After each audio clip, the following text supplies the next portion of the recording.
Les amis, la Coupe du Monde reprendra tous ses droits dans 5 jours. Restez bien concentrés, on va décortiquer les plus grosses actualités. Let's go! Mais avant tout, essayez de vous abonner, de mettre un pouce bleu, ça fait toujours plaisir. Tellement fou quand même, hein? Les Français dominent l'Europe. Kylian Mbappé termine meilleur buteur de la Liga avec le Real Madrid. Michael Olise qui a été élu meilleur joueur de la Bundesliga après une saison exceptionnelle. Ousmane Dembélé qui remporte le trophée de meilleur joueur de la Ligue 1.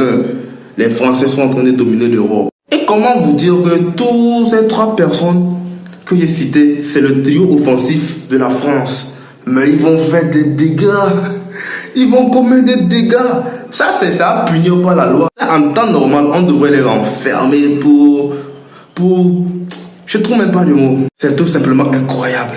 Voici les potentiels trios d'attaque des Bleus. Waouh, c'est chaud, c'est chaud, c'est chaud. Sérieusement, vous mettez quel trio d'attaque? Le trio A, le trio B, le trio C ou D? Vous mettez quel trio d'attaque? Soyons objectifs.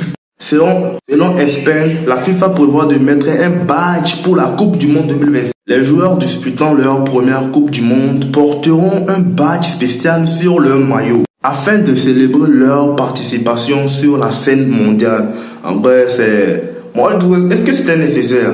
Sincèrement, est-ce que c'était nécessaire? Je pense pas, mais ça va faire quand même plaisir. On pourra trier les nouveaux des anciens. Ouais. En tout cas, moi personnellement, je trouve pas ça tellement nécessaire. Voyons un peu à ce que ressemble le calendrier des léopards du Congo dans cette Coupe du Monde. Vu la dernière performance des Congolais à la CAN, moi je suis même pas satisfait. Je suis pas rassuré que le Congo va sortir de son poule. Mais je suis derrière eux quand même. Ils vont affronter le Portugal, ils vont affronter la Colombie, après tout ils vont affronter l'Ouzbék. En temps normal, le Congo s'en sort avec minimum 6 points. En temps normal, ils s'en sortent avec minimum 6 points. Mais voyons voir ce qu'ils vont nous réserver comme surprise. Est-ce qu'ils vont s'en sortir avec 9 points? Est-ce qu'ils vont aller nous revenir? En tout cas, je suis derrière eux.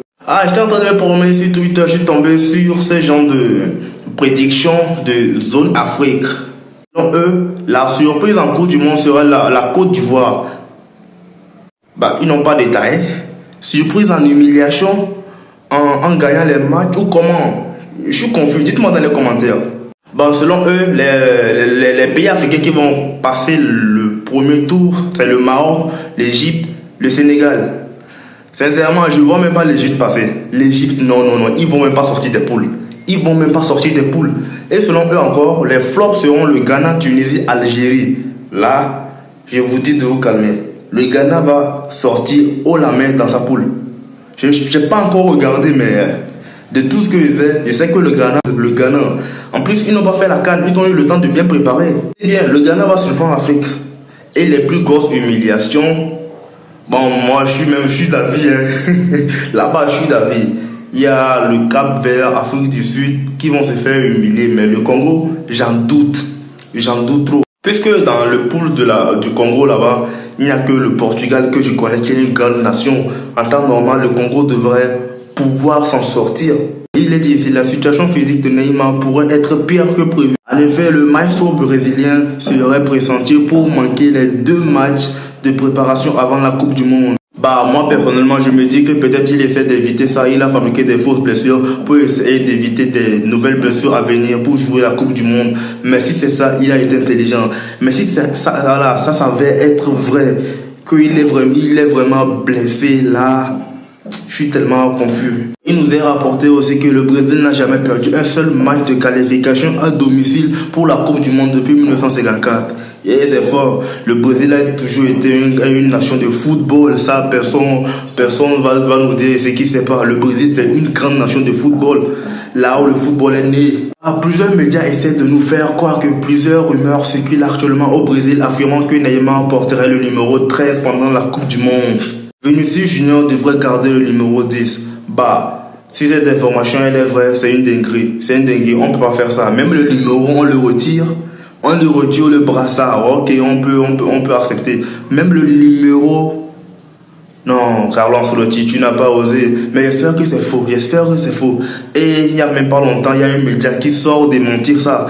Moi, je suis confus. Je ne sais même pas qui dit la vérité. On a ce média-là. Il dit fake news. Neymar will absolutely not be warning the numéro 13 chez un. Quelque chose comme ça. Il dit c'est fake. Vous m'avez compris. Il dit c'est fake.